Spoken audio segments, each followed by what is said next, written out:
19 Olarune, late winter, the month of the Sentinel, 994 YK. Cliffscrape of the Lhazaar Principalities.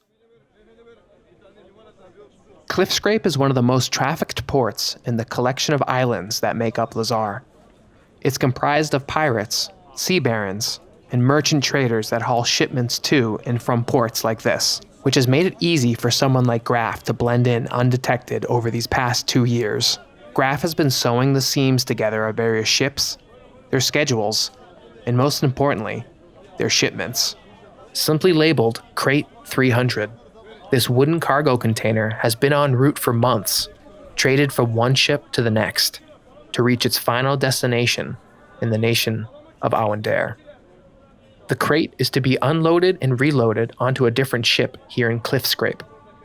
That is, unless Graff and his current companion, Dervo Tellis, can execute their premeditated plan. Graff and Dervo, riding a covered wagon, are just about to enter the Cliffscrape dockside through an archway. Graff stands tall, looking over the rail as they approach the waterfront. "Look alive, dwarf. I need you sharp today." His voice is commanding and his presence looms large. Small horns occasionally pierce through messy hair, but that's not what gives away his true nature. It's his wild, orange eyes.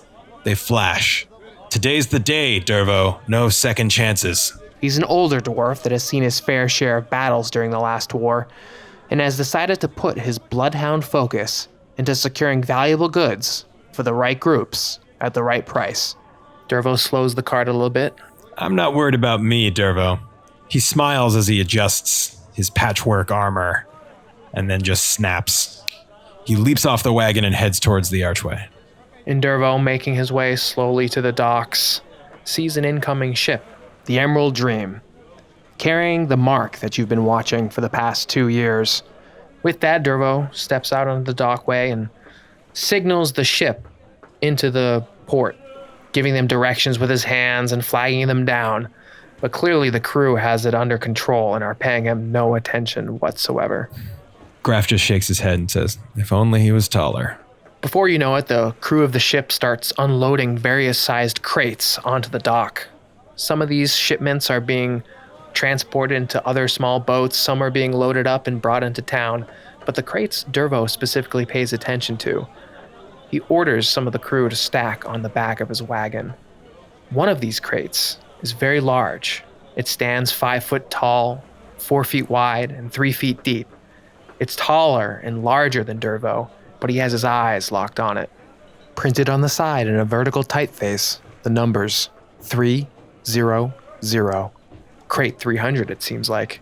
"Take it easy with this big one." And Dervo quickly gathers 2 of the crew members and they begin hoisting it up into the wagon. "We've been shipping this stuff all up and down Corvair. What do you guys got in here?"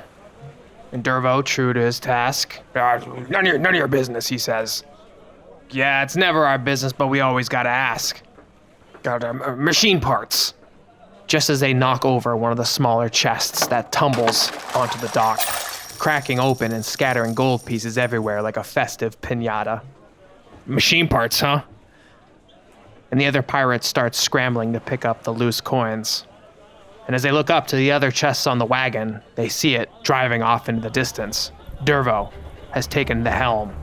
He races away from the docks and towards an overpass that heads into the city. Here, his partner awaits. They'll have to successfully navigate through the city in order to get to the Moror holds and deliver their heist successfully. Graff, he's got a glow in his eye and he doesn't seem frazzled at all. He seems ready for this, like this moment's been coming for a long time. Graff stands at the top of a portcullis leading to one of the exits of the city. You can see Dervo is lashing the horses as best he can as the wagon starts swaying from side to side and the crates inside are sliding about. He's looking over his shoulder, trying to see if any of the pirates are chasing him down. Some of them are on foot. Others try to unlash horses to chase them down. So Graff, so ready for this, doesn't break a sweat, doesn't even look down, stares whatever pirate is gaining ground close enough, straight in the eye, dead in the eye. And his eyes just flash yellow for a second. And right as Dervo's cart goes underneath the portcullis, Graff snaps and the portcullis falls. Then Graff does a backflip onto the cart and meets Dervo. Says, "Classic." Dervo's laughing. "Oh, I didn't know you had it in you." He's lashing the horse as best he can. And that's when, off in the distance, you see two drakes take flight from the dock. And you see Dervo looking over his shoulder at the drakes that are screeching off in the distance. "Pirates. I hate these guys."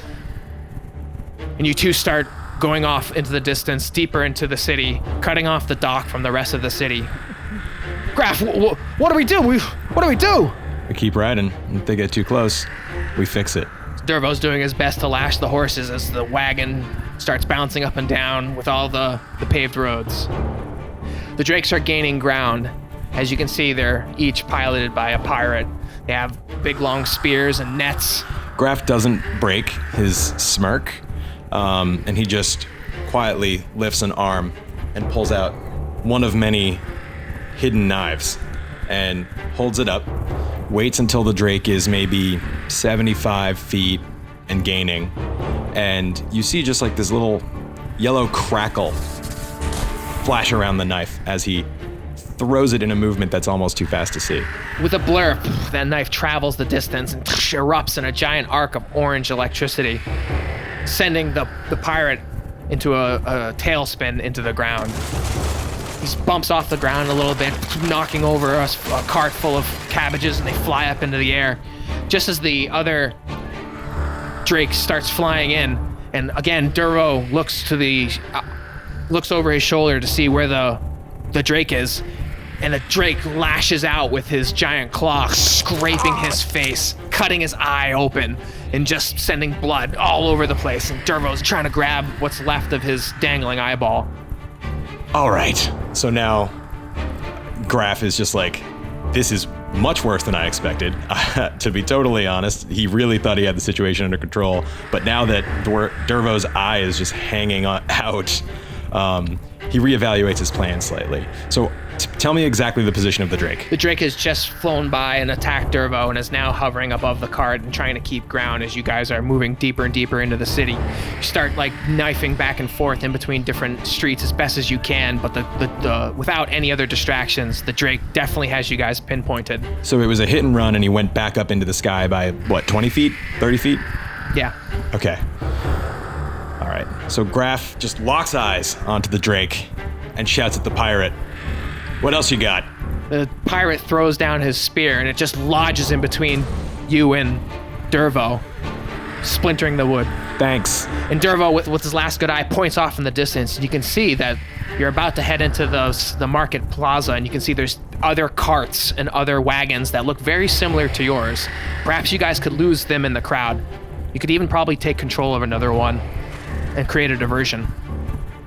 All right. So Dervo just keep driving, and he points at Dervo, and some sort of lighter yellow flash appears, and Dervo's face looks a little less bad all of a sudden. Then keeping eye contact with the pirate and waiting for him to get within 10 feet. Dervo touches his face a little bit, but his eye is completely messed up at this point, and he looks over to you. "I gotta bring this into the moor holes. We gotta get this to Sire as soon as possible. We gotta lose this one." I know. "He's gonna take us both out if we're both here." He's not. The drake starts getting closer. I sort of just like stand up really straight, and then another flash, and I jump and try to land on the drake face to face with the pirate. So Graff jumps onto the drake, and you're met face to face with the pirate, who's caught a little off guard by such a bold thing to do. And the drake just continues flying as Dervo continues steering the horses into the wagon mix. And the pirate is just startled with seeing Graff's face to face and starts to have a little scuffle and just grab his clothes. While this is happening, I steady myself by grabbing the pirate's neck. And again, the eyes glow, and you see just sort of the faintest hint of almost like the veins in his neck have lit up, like bioluminescence or something. Something's going on there. And Graff just starts saying something in almost tongues. He's talking to himself, but it feels like someone's listening. with the spell incantation, you see this pirate all of a sudden is just in a trance as he's taken in by these words and taken in by the magic that surrounds the both of you on the back of the drake's wings. And then the knife. Blood streams from his throat. You aren't seeing this, but Dervo continues into the market square and he takes the spear and he starts slapping the asses of the other horses. The carts start moving around in an equally as frantic pace as he is. Once you're done with the pirate, you see that there's just a craze of activity with the carts and the horses moving about. Dervo's created quite the diversion for himself, just in time as you take control of the drake and see 3 other drakes in the distance heading towards you guys. Great. If I'm in control of the drake, I do my best to force him to effectively nosedive about 5 feet away from the cart so that the drake kind of hits the ground. You can easily jam the back of your feet into the drake's head, pushing his head down into the ground to force him to do a nosedive. And with that, the drake face plants into the ground and his wings go limp. And I hop off and make my way back to the cart and Dervo. You aren't sure which cart is Dervo's at this point. Oh, right. Yeah. It's such a mix of various carts, and he's created quite the diversion for himself as the other 3 drakes start flying in, and they aren't sure what's happened to their compatriots, and they aren't sure what's been happening to Dervo and the wagon. Graff kind of thinks and he says, well, guess it's most important to finish the job, so he'll know to keep moving. I'll stay back. Graff manages to slip away into the crowd with the feeling of a job well done.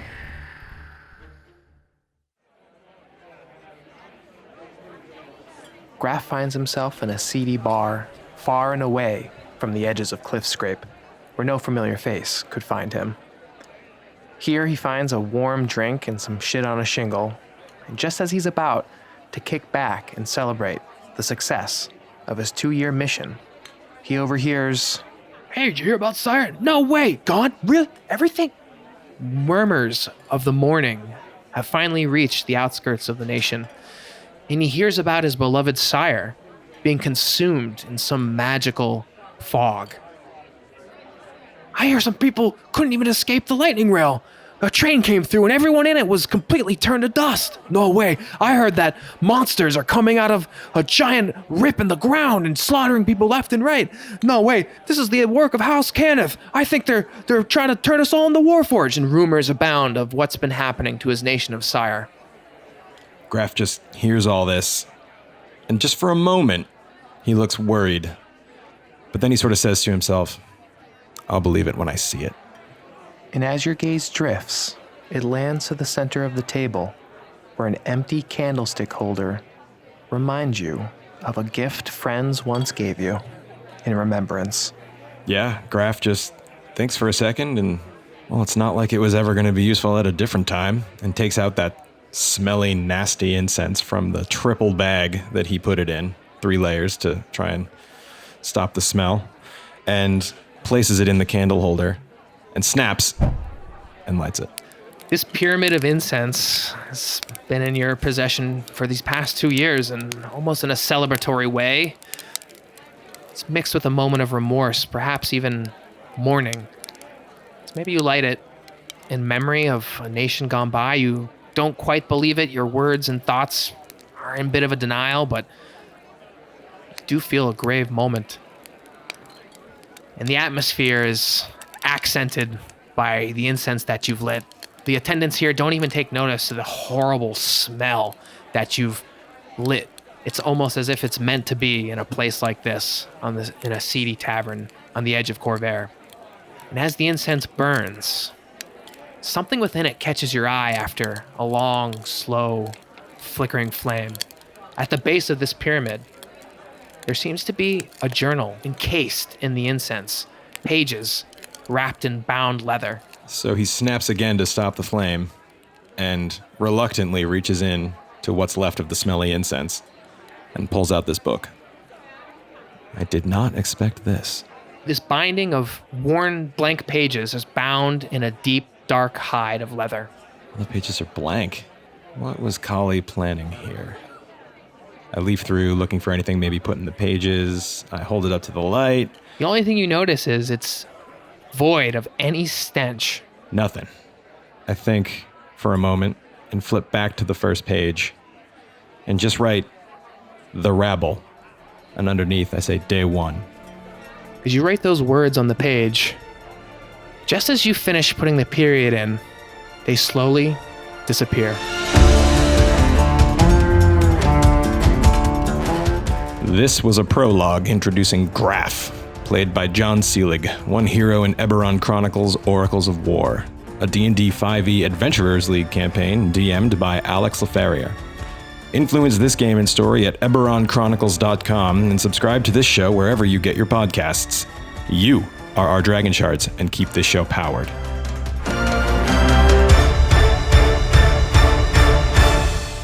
Email the show directly at speakingstone@EberronChronicles.com. We really do read every email from the fans. The adventure begins today.